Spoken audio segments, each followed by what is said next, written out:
Hello, my name's Julia Love and we've got a situation here where our patient has fallen in quite a confined space.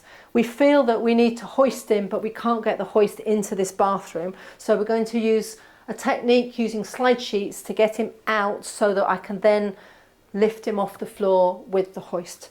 So we've made him comfortable, we're not rushing, we've made sure that he's not injured, and we've checked him over to ensure that it's appropriate to move him. For this technique, I'm going to use a bed sheet. If I had a transfer sheet handy, I would definitely use that. But the scenario is that all we have available to us is tubular slide sheets and a bed sheet. So I've checked my sheet is in a good state and that it's got no holes, rips or tears. And I'm going to roll it up and position it underneath him and use a slide sheet underneath that. So the first thing I'm going to do is roll Colin very slightly to one side. So if you can bend your knee up for me and just roll very slightly to that side. We haven't got a lot of space, but the best we can. Make sure that the sheet is positioned up under the pillow and just use a basic technique to bring it underneath him. I'm then going to put my full length tubular slide sheet underneath that. If you don't have full length, you can use 2 shorter slide sheets. Just making sure it's not about getting the slide sheet perfect under him, just making sure it's under him. That's it.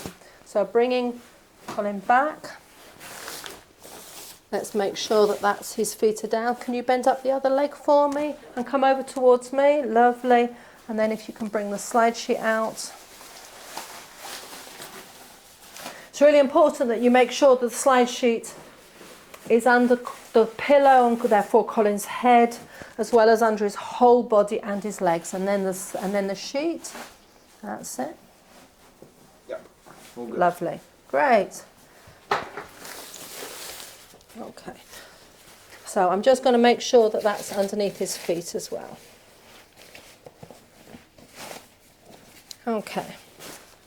Having positioned my first slide sheet and bed sheet underneath Colin, I'm going to position a second slide sheet on the floor so that we move from one to another. Okay. Please be careful of slide sheets on the floor. They're a massive slip hazard. So you could scrunch it up a little bit to make sure that nobody's going to stand on it. Okay. So I'm going to pass the bed sheet to Chris. There we go. And all we're going to do, standing in our step stance, facing Colin so we can see him, is pull him gently out of the toilet. Are you ready? I'll say ready, steady, slide, okay? Ready, steady, slide, and just gently slide. That's it. Lovely. And again, ready, steady, slide. Lovely.